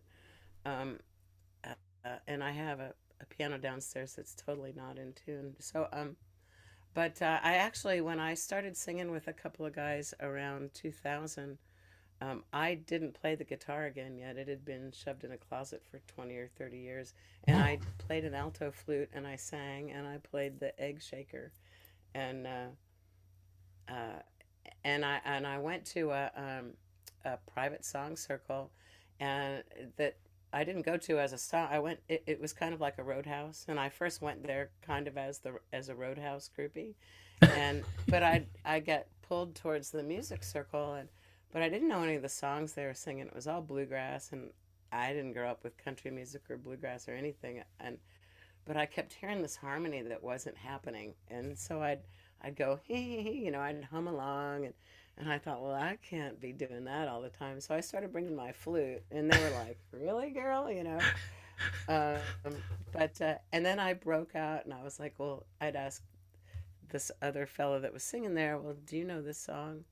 Well, he goes, I can play it, but I can't sing it. And I said, no, I was thinking I could sing it, So, and then, so that kind of happened, and then it turned out that the two of us had really great harmony together, and we ended up starting a bluegrass band. And in the process of all that, and in the meantime, I started writing songs, and I've written one bluegrass song. I'm more of a folk musician from my roots, so. Interesting. So yeah, I'm sorry, I just gave you the capsulated bio. No. That's great. Now, hold on a minute though. So that bluegrass band that you were in when you started writing, was that Bob and Kirby's Double H Bluegrass? Yes, sir. You do good homework. All right. So, what does Double H mean? Bob's last name is Height, and my last name is Heard. Very good. It's very technical. Well, and I only thought about it early on. A lot of people hear us say double edge.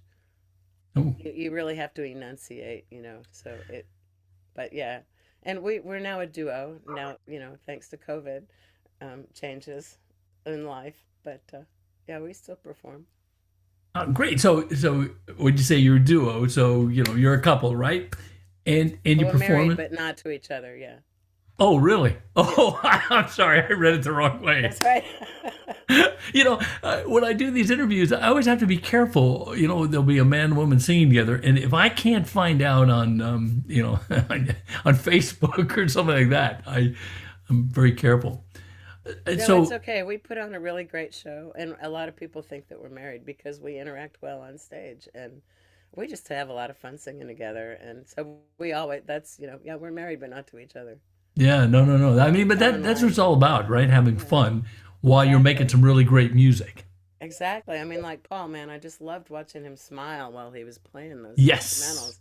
Oh my God. I mean, yeah. Yeah. I mean, it is, I don't know, for some people, maybe it's natural. I look at videos of myself playing, playing out, and God, it looks like I'm in pain.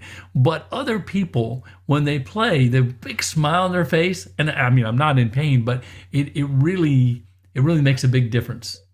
When Yeah, it does. I had a vocal coach once that I got because I was auditioning for a solo in a choir thing, and she said, "You look like this hurts."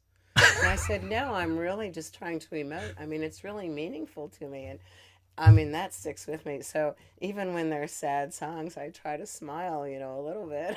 It's hard. Yeah, no, it is. I just love to sing. So, I just hope that shows. So you had an album that you came out with, Mama's Biscuits, right? Mm-hmm. And I was reading that it was highly rated on this thing called Dean's List. There's Robert, what's his name? Chris Gow, yeah. Gow, right? Yeah. He's Dean of American Music. And you ranked 26 on his list, right? So how did that happen? How do you get on someone's radar that, beats me, that gets you there? What's that? I said it beats me. Yeah. When we did eventually communicate, he had my CD before I had even hired a promoter to send it to folk radio stations. Wow. So I went through the Indie Bible. I read folk DJ charts, and I watched where some of my friends who had releases where they were being played. And I went through the Indie Bible and I looked up, no commercial, sorry, didn't mean that, but and I sent stuff out blind. I had no idea what I was doing. There was no, playlist. There was no one sheet. There was no bio, no press release, nothing. And he went looking for me. And at the time, my website had been done through one of those, and they'd taken that down. They quit doing that. So I was in limbo. He didn't know how to find me. I mean, it was kind of kismet. It turns out I will say he said that his wife likes my voice, so I'll take that any day. But, yeah, I was honored. I mean, he used to write for Rolling Stone and oh gosh, the other magazine is not on my mind right now, but he's so well-known critic. And so my email and text messages were blowing up one day because he had reviewed it, and they were like, how do I get this? And I was like, who are you? Where did this come from? And it was pretty cool. And then at the end of the year, he does the Dean's List. And so, yeah, I got on that. And it's pretty exciting. I have a new release that came out in October, and I made sure my promoter sent him a copy. And I sent him an email going, keep an eye out for this. Make sure your wife hears it. Man, how cool is that? So, exactly. So you mentioned your new album, Ripples in the Wake, right? Yeah. Uh-huh. And I know a lot of your songs are kind of like the way things used to be and stories from way back when.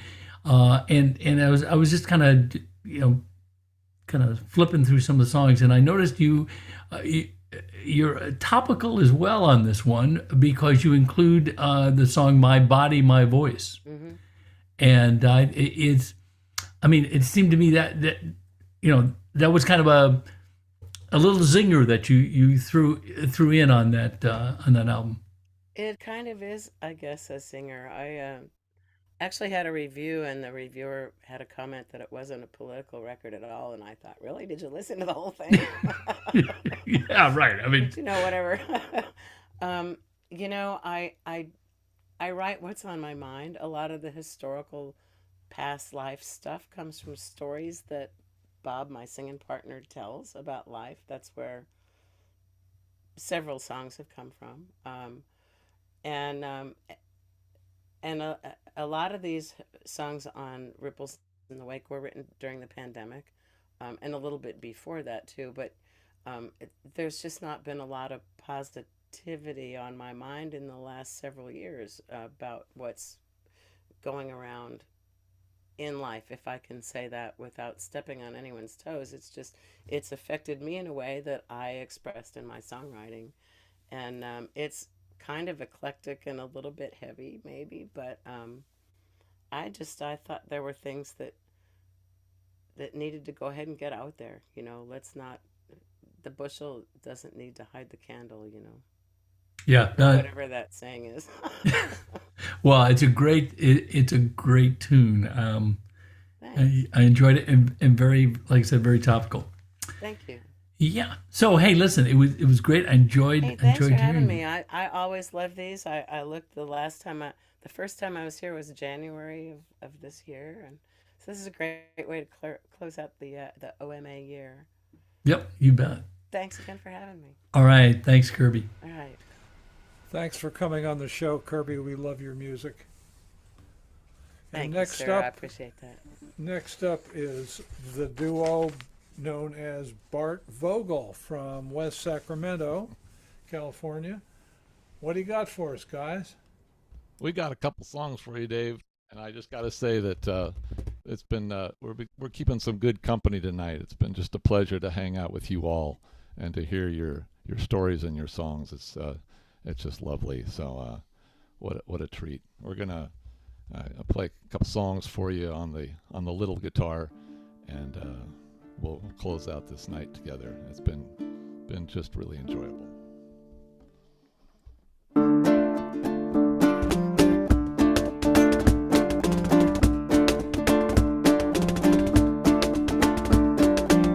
Came onto me like a fog on a ship. Came onto me like a babe on a hip. Came onto me like a kiss on a lip. Oh, oh,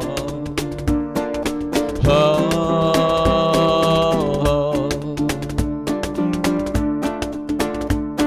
oh, oh.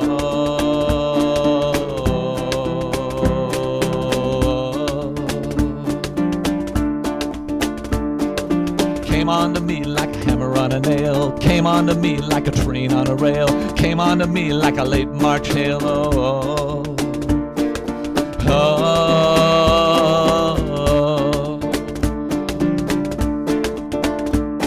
oh, oh, oh, la di da da da, la di da da da, la di da da da da da. Da, da. Oh, oh,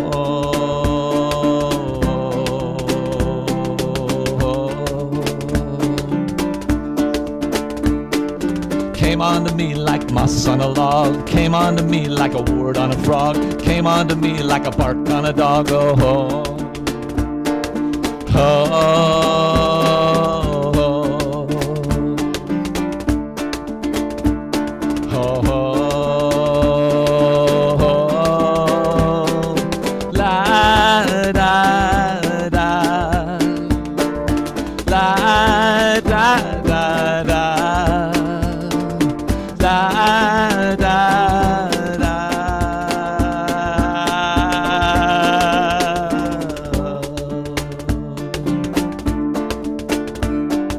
Came onto me like grape on a vine. Came onto me like clothes on a line. Came onto me like a word on a rhyme. Oh, oh, oh, oh, oh.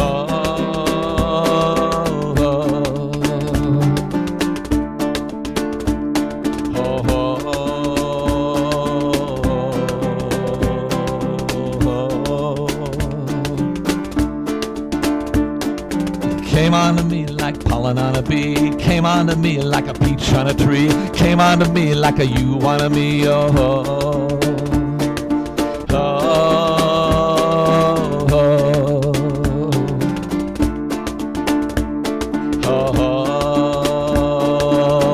oh, la di da da da da da di da da da da da di da da da da da.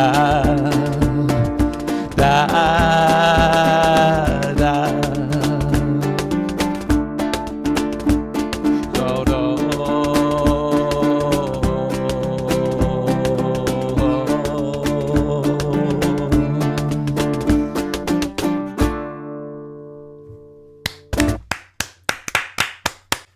Great sound. Loved it, loved it. Great tune. Thank you very, very kindly. We appreciate it. We appreciate it. This is a short song with a long title. It's called "It Takes a Long Time to Bury a Woman Alive," and goes just like this.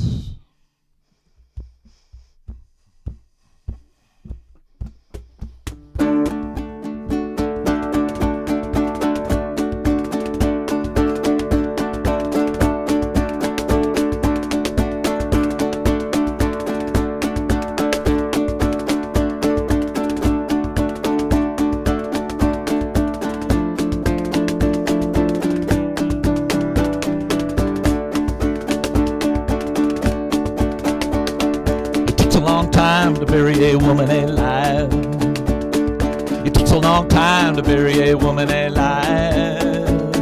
It takes a long time to bury a woman. It takes a long time to bury a woman. It takes a long time to bury a woman alive.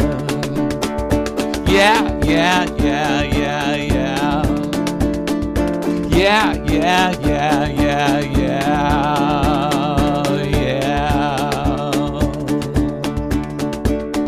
It doesn't take long to take that shovel down. It doesn't take long to take that shovel down. It doesn't take long to take that shovel. Doesn't take long to take that shovel. It doesn't take long to take that shovel down. Yeah, yeah, yeah, yeah, yeah. Yeah, yeah, yeah, yeah, yeah, yeah. It takes a short time to bury a woman that's died. It takes a short time to bury a woman that's died. It takes a short time to bury a woman. It takes a short time to bury a woman. It takes a short time to bury a woman that's died. Yeah, yeah, yeah, yeah, yeah. Yeah, yeah, yeah, yeah, yeah.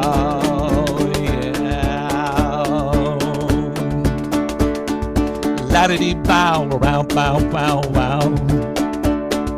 La-da-dee bow, bow, bow, bow, bow. La-da-dee bow, bow, bow, bow, boom, bow, down, diddy, bow, bow, bow, bow, boom, bow, down, diddy, bow, bow, bow. Yeah, yeah, yeah, yeah, yeah. Yeah, yeah, yeah, yeah, yeah.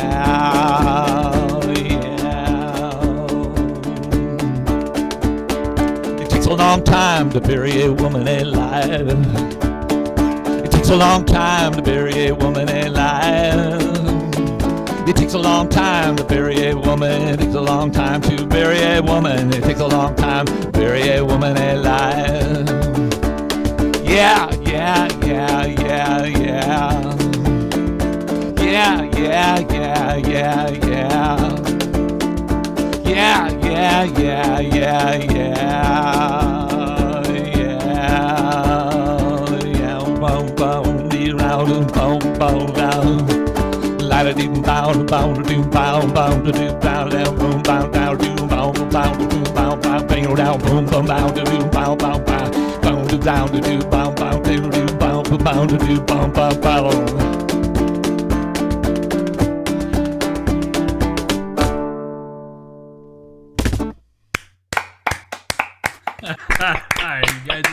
You guys are killing me.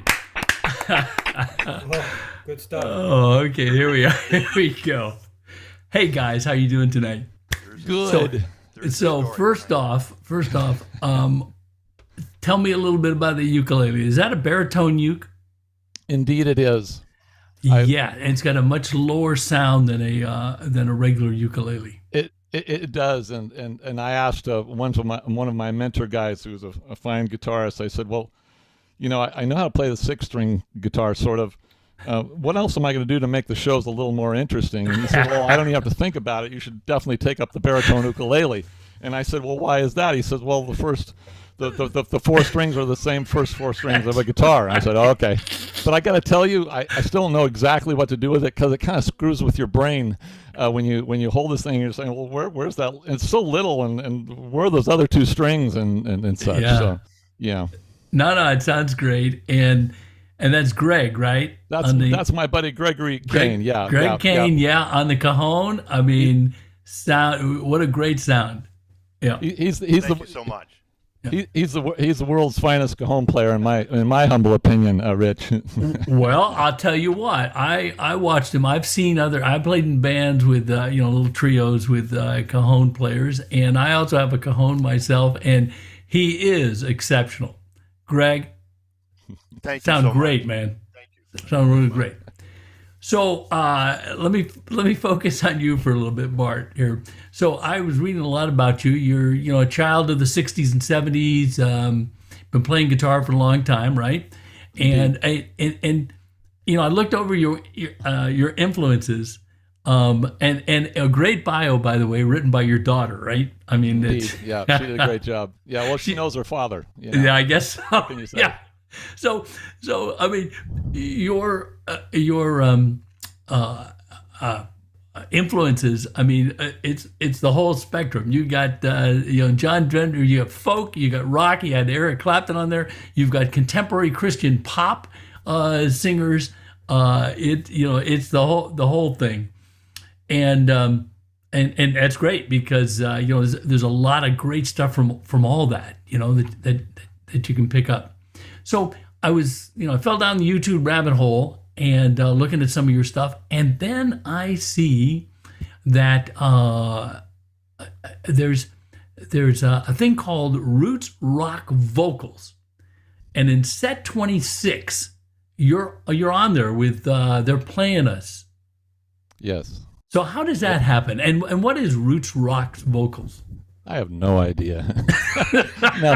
So what I know is I publish through. So my main publisher is a company called TuneCore, and you can release a single, you can release an album, and they for a very, very small fee they put your songs on like 40 websites, the iTunes and the Spotify's and all the YouTube's, everything. They put them all there, and I'm with one other company that's called Audio Sparks. And Audio Sparks, they put together these playlists to expose artists, that are similar to other artists. So they put all of us are kind of similar genres together. And, I'm on, I don't know, 20, 30, what I haven't counted of these playlists. And it's fantastic because I get to be in all this company of like people tonight. It's like they're great players, are writing good songs.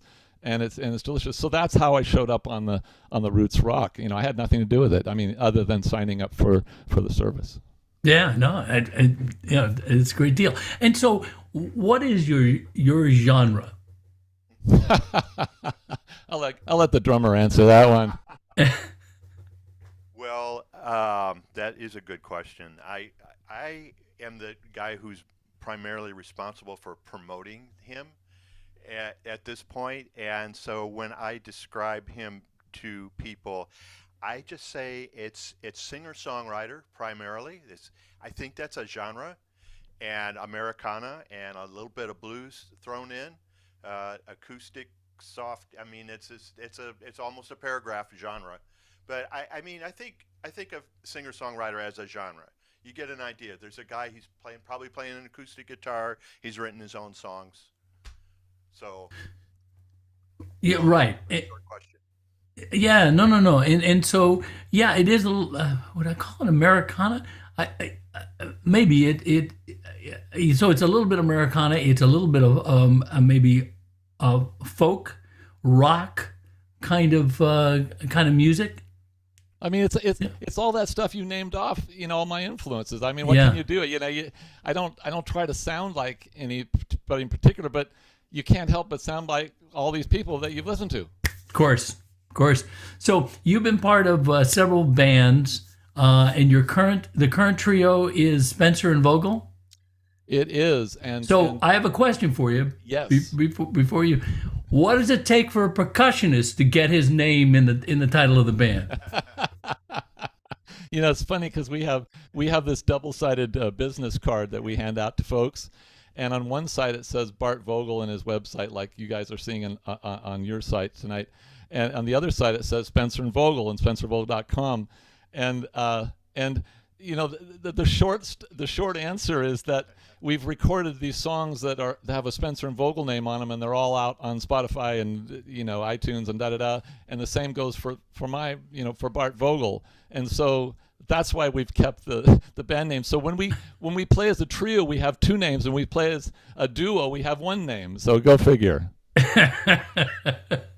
Hey, I'm not buying that. Listen, I'm not entirely sure I need to have, it's the best for my reputation personally to be attached to guys who write songs about burying women alive. Yeah, I know. I was just going to say, can you actually play that song in a gig? All the time. It's been a staple for several years. Good God, man. Yeah. Well, we're lucky enough to have enough venues that Greg finds for us to play our music at. We're all original, and that's a tall order because there's a lot of venues who they really say, we just want songs that people are familiar with, right? Yeah. And so, all the time. So there's voices inside my head that I really should just learn some Beatles tunes and be done with it. But I've written all these songs, and we are lucky enough to have done, this year alone, right after the pandemic, we neither of us have probably counted, but 30, 40 shows at wineries, restaurants, whatever. And they know what they know they're not going to hear anything they've ever heard before. Well, it'd be nice if they didn't hear a song about burying women alive, but I'm just saying, but it works for you. It works for you. But people laugh and they get it. It's a metaphor. It's like, it is. I know. Yeah. So your last album was in 2015. Is that correct? You know, the last album was 2010. Honestly, I've just released singles ever since then, and there's been, I haven't counted them, but maybe, I don't know, 30-ish, 25-ish, 30-ish singles since 2010. It's all been, I just release one song at a time. I come up with it, get a recording, and I can tell you about this guy who not only knows how to play the cajon magically, but he's a great studio engineer. He'd only ever recorded himself, and circumstances led me to ask him, hey, would you record me? And so now we're into it, you know, a dozen songs or so, and he's fantastic, and he adds all these wonderful other parts. He plays all these other instruments that are behind us here, you know, percussion and guitars and keyboard, etc., etc. I'm a lucky man to get to play music with this man. You are, you know. Yeah. I'm thinking it's time to add the name. I'm just saying. All right, well, Rich, listen. we're listening to you. Listen. We have to release all the songs under a new name. You know what I'm saying? Yeah. Well, hey, it was great hearing you guys tonight, and Thank you so much. know, Pleasure look forward to be with you. to having you. Look forward to having you guys come back soon. Thank you so much. All Good right. night. Thanks, Rich. A terrific performance from Bart Vogel. I really like your stuff. Great stuff. Thank you so much. Appreciate it. Well, ladies and gentlemen, we're at the end. This is a wrap. This is the December 4th. Open Mic America is in the can. The show's over, but it's never really over because it's archived. All the shows are archived. You can go to our website, and it's pretty easy to find. And all the performers are archived. Every performer has his own web page accessed through Open Mic America that leads to the shows that this person has been on. So it's all there in archive, and someday when another civilization lands here and finds these archives, they'll know what things were really like. They'll have a clue. Anyway, thanks so much, and thanks to our show engineer Alice and Rich, our intrepid interview host, and I'm Capo Dave, and special thanks and shout out to the other folks, volunteers that keep Open Mic America going, in particular Ms. Daphne Ramil. I know she's watching, and she's the one that keeps the wheels greased back there, and keeps all the people showing up at good times and everything. So thanks to all. Now I'm going to read off the names of you musicians and applaud for each other. And as you applaud, I think we should be thinking about the open mics, the horse that brung us. The open mics are a pretty cool thing, and you guys are the big league players, and so we're applauding all the open mic players all over the place that watch this show or might watch it in the future. And so John Gehring and Grover Duffield and Paul Colombino and the Hewitt Family Band, Jennifer McQuaid, Glenn Murchell, Kirby Heard, and Bart Vogel. You guys are awesome.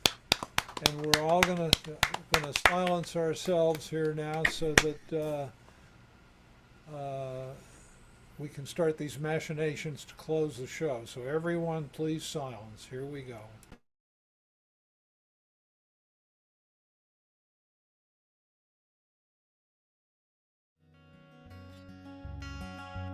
If you meet me at the corner of Russell and Albina, just about a block from Mississippi Avenue, I'll take you to a house where they hang carpets on the wall. And if we go there on a Sunday, there's a song I'll take you through.